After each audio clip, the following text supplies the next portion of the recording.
你有什么生活的特殊习惯吗？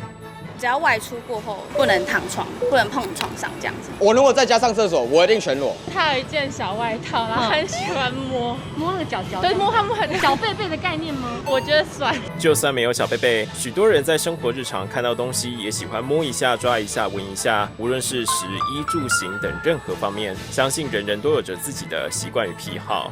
本次哈哈台与全清高鲜新沙拉饮合作，带你一起来看看路人们还有哪一些特殊的生活习惯。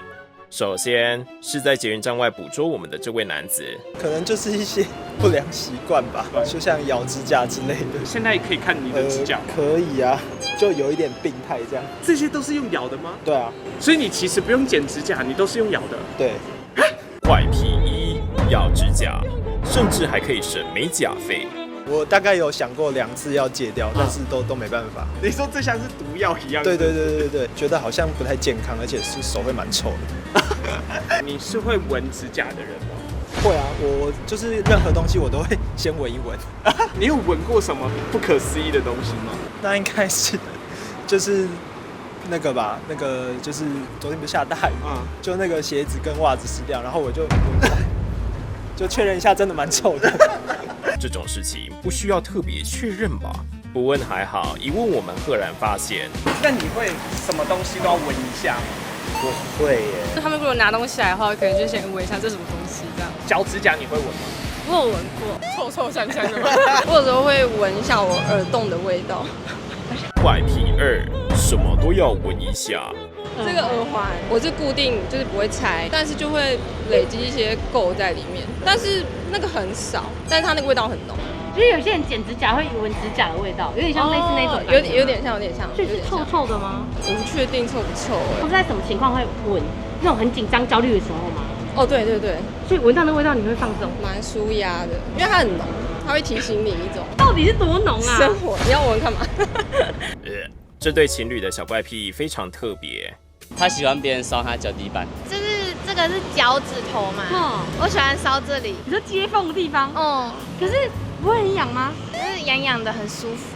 怪癖三，搔脚趾痒。那你会搔自己痒吗？我不会，但我会叫他帮我搔痒。OK。大家觉得那种脚趾缝的地方，不是有时候因为我的脚很干净没有任何味道，真的吗？完全味道都没有，很香。也没有到香，但不会臭。求生欲有一点，但不多。这位光头哥很有自己的坚持。像胡子的话，今天是没刮，但是如果有刮的话，一定要有一个90度这样，像钢铁人那样。怪癖四，一定要小劳勃道尼的胡子。现在是一整片嘛，但明天如果要约会的话，就会刮成这样，然后有一条细细的，然后下来，然后下面还有一个 V 字形。可以看到这里真的有一个 V 字形。对，你一定要有一个酷酷的收尾。那你每天这样刮90度，真的有为你带来影响、带来改变吗？我觉得有你会比较有自信。有朋友们评论过你的胡子吗？有人就会说，你是不是因为真的胖，所以你才留这个阴影？不只对胡子有要求，连穿搭上也要一样。我像现在夏天的话，如果真的穿短裤出来，就会选不同颜色的袜子，可能配不同的心情吧。那今天心情好，应该要穿什么颜色？可能会粉红色。心情差呢？就黑色。不好不差，看那天要见的对象是喜欢什么。比方说女生喜欢猫猫，那男生可能喜欢一些比较酷的图案，豹纹或者什么的。男生有喜欢豹纹吗？豹纹。不小心爆出新癖好了。我养一颗石头。你养个石头？我给你看。是水晶之类的吗？不是，它就是路边捡的石头。这个，你养它多久了？一两个月。它叫艾玛。叫艾玛，该不会是因为艾玛史东吧？对，艾玛史东。很烂呢，而且我竟然猜到了。怪癖五，养石头。那你现在是每天带它出门？对啊，然后有时候读书就把它放旁边。那你会跟它讲话吗？用内心跟它沟通。你都跟它聊什么？抱怨学校的鸡巴人。那它感觉累积很多负面能量。不会啊，它很喜欢听。它存在的意义就是听我讲坏话。艾玛也是很辛苦呢。那你同学有养吗？有啊。那它都叫什么？它也叫栗子。为什么？因为他说他举起来就可以举个例子。放过艾玛和栗子吧。这位台大研究生妹妹要分享她的读书习惯。就是我东西都要摆得很整齐，一定要有一杯咖啡。你说你读书的时候一定要有一杯咖啡？就是一定要有一个看起来很漂亮的读书。怪癖六，也要读得漂亮。有些人可能会到麦当劳读书，我就不会。你是不行的，我不行。然后，但是我的怪癖是我会边听综艺节目边读书。哈，综艺节目你都是听哪个综艺节目可以念到台大研究所啊？就是像什么小姐不吸地啊。所以你觉得你能就是念书念得还不错，跟综艺节目算有关系吗？有吧？谢谢小姐不洗底，抢救台湾的升学率。除了这以外呢，你还有什么一些自己的仪式感？会先化妆。可是你不是说你都在宿舍念书，但我还是会化妆。你是画多完整啊？就日常的，就怎么画就怎么画。那你以前高中、国中怎么念书？就那时候可能是防晒吧，然后换衣服。买个公鸡卖小朋友早熟，一切拢是为了读册。除了念书以外，工作也会有怪癖。这里就有一个范例，他会在位置上发出怪声。怎样的怪声？学狗叫之类。你说上班那一半学狗叫？我会先喊就是性情暴躁小狗狗，然后开始汪汪汪汪的。好像很多很麻烦的事情在你身上。就吵死我。怪癖7，工作的时候会变成汪汪队。虽然平时会发出怪声，但他在这种情况下却意外的安静。他有个特技，大家上厕所都有声音嘛？对，他不会有。你可以完全静音啊！他会完全静音模式。我懂你那个感觉，我很不懂。厕所里面有人，你就会觉得发出声音有点不好意思。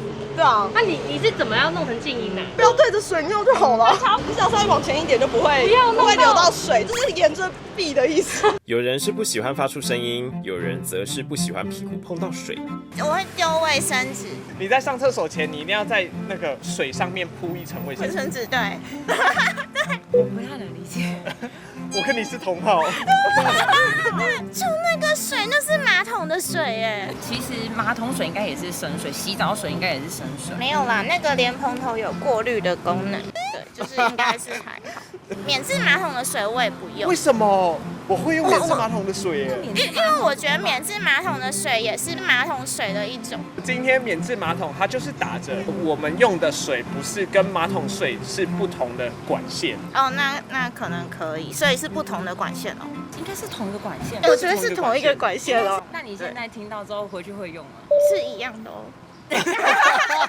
上厕所是很私人的行为，但透过这次的访问，意外得知大家上厕所的方式完全不一样。那有的人是坐着擦屁股，有的人是站着擦。那你是哪一个？我是站着擦。站着要怎么擦？站着要怎么擦？跟他们说，你站起来之后，你的那个排泄物就直接跑到两半啦，而且被两半夹住，你怎么可能？怎么可能？并不会啊，但是生殖器官有问题。我都喜欢用洗的但如果擦的话，还是会站起来一点吧。这个我之前困扰很久。怎么样？谁会站起来擦啊？然后有一天，我就上完厕所之后，我就发现我就是从坐的时候开始擦，然后我会站起来，就是那个过程我是一个连续的。对，你到底是讲你上厕所是站着擦还是坐着擦牌？坐着擦，坐擦牌，因为我很会跌倒，擦个屁股都会跌倒。我发誓，我真的超级会跌倒的。建议你要去检查小脑。站着你就站起来，这样就会沾到别的地方之类的吗？我觉得很脏我是站擦牌，只有他。这超奇怪的。不会啊，因为站擦你可以就一只脚翘起来啊，然后就直接这样擦就好。谁会还要特地找个地方，然后把脚抬上去？我没办法理解。好想看的，好想看你擦屁股的样子啊！这种东西只有我能看。你们是坐着擦还是站着擦派的？我是站着。坐擦。一样，坐擦。为什么？为什么是坐着？站着不会滴出来吗？他不就是这样子，这样刚好吗？刚刚把手伸到那个马桶跟屁股中间，超怪。他才说错，你更怪谁会站着？除了站擦之外，还有一位女子有一种特殊习惯，我脚会揪起来，我也会，我可以垫个板凳，脚不是通常都这样站着，就是踩在地上嘛，我要这样子。我跟你说，你上你就垫个板凳，你就不会那么辛苦。对啊，为什么要垫脚？这样就感觉就是有那种用力的感觉，就是很像那种就是便秘很久，然后好不容易就跑出来了。怪人。担心便秘上不出来的问题吗？那你该看看这个。表演者戴好耳机，原本以为要高歌一曲，没想到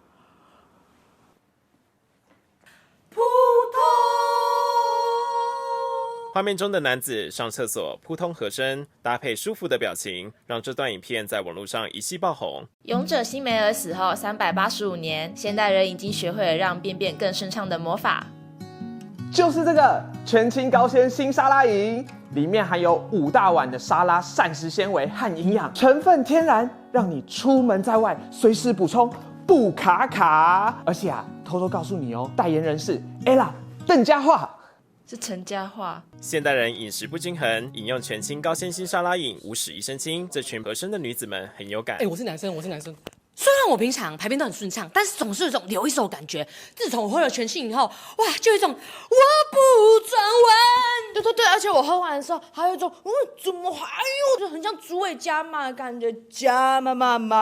而且我每天都很期待那个黄金先生揪过来，黄金先生是的便便。新闻最后，我们请男子示范便便更顺畅的魔法。谢谢您的收看，我们再会。皆さん一起念把便便清空的咒语吧。寿司ください、サラください、顺畅ください、ください。我想，辛梅尔一定也会这样喝吧。不止肠道要清洁，这位男子更是清洁的大使。我洁癖还蛮严重的。很严到什么样的程度？就是穿出去过的衣服回来就一定要洗，就坐在外面的椅子上坐过的裤子，就是回家不能坐在家里，一定要洗。对我来说，除了家之外，就是我无法控制的环境。没有洗澡前可以做的事情，跟有洗澡后就是可以做的事情是不一样的。对，然后跟做的区域也是一样。像我就不会在没有洗澡前去床上，绝对不可能。床是神圣的领域，这样绝对不会上去。虽然有洁癖，但他却有乱闻的怪癖。运动完的衣服会闻吗？我自己的我不会闻。你说闻别人的吗？没有啊，很久以前的话可能会这样。为什么要闻别人的？想知道说，他流汗什么味道？这样可能也就是很帅的。没想到说，他流完汗是不是也是香香的？香香。还是其实没有，如果很臭的话，就这个人流汗，虽然长得很帅，但流汗是臭的。那你真的别人的运动后的衣服上闻到香香的味道过吗？其实有运动前洗澡的话，就是会是沐浴乳的味道，不会是汗臭味啊。还是你是被蒙蔽双眼，蒙蔽双鼻？有可能他可能长得很好看就好啦，就是香的。肯定是被蒙蔽双眼了吧？这位是有强迫症的女子。因为我在火锅店打工很久，我被同事传染强迫症。你们该不会就是连鞋子摆放的角度啊，都一定要一样，都要一样。衣服要从短裤、长裤、短袖。对，然后颜色要按照颜色分类。后厨有那个同事柜，我看他们都乱摆，还有人把烟乱丢，然后就不行，我忍住。他就说你想整理就整理去，然后我就整理了。你就帮他们整理了？对，我全部都帮他们整理一次了。瞧你骄傲的。此外，他也有自己的坚持。吃饭不看手机，要尊重对方。自己一个人吃也不看手机吗？对，不看手机。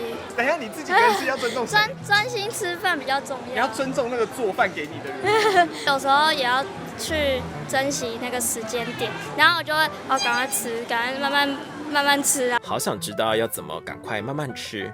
身边的朋友吃饭的时候用手机，我会跟他讲说你很不尊重不是啊，吃饭不是就是要聊天吗？你没有跟我聊天，跟你吃饭压力也太大了吧？我前男友也是这样说，一顿饭里面不可能无时无刻都有话聊啊。有啊，都有话聊。这样你一样是不专心啊，你在边讲话然后边吃饭一样是不专心啊。可是就是有啊，可是我们就是吃完一口然后我们才开始讲话。我想这就是赶快慢慢吃的意思吧。根据网络调查发现，许多男性在睡觉时会不由自主地将手放在生殖器上，称之为一种安全感。甚至我们在过去的 podcast 讨论中，也有不少女性反映，抓着男友的鸡鸡睡觉比较好睡。因为我晚上睡觉会抓着鸡鸡睡觉。为什么？你真的有人去吃是不是啊？没有。这让我们不禁好奇，你会抓鸡鸡睡觉吗？你是抓鸡鸡睡觉派，还是不抓鸡鸡睡觉？不抓，因为我都侧睡，所以我的手都放在这边，所以应该不至于到。我今天晚上可以试试看。我觉得我是抓派因为跟睡前会打一枪，有点像类似，就是个习惯。平常需求也蛮大，就会习惯性化的人。你说你睡一睡，然后突然想要？对，就很方便，会啊，真的啦。我是抓派，你是抓派，我是抓派。为什么？觉得较安全感吧。有男生是不抓派的吗？我以为抓派是可能占90%。你们晚上是会抓另一半鸡鸡睡觉的，还是不会抓？不会，因为有人说抓鸡鸡睡觉会比较好睡，要保护那个鸡鸡，对不对？它就是鸡鸡会有就是被保护的感觉。你是抓鸡鸡派还是不抓鸡鸡派？不抓，还没睡之前玩一下之类的。抓另一半鸡鸡睡觉派还是不抓鸡鸡派？不会，不会，就是抱抱而已。有人说这样很有安全感。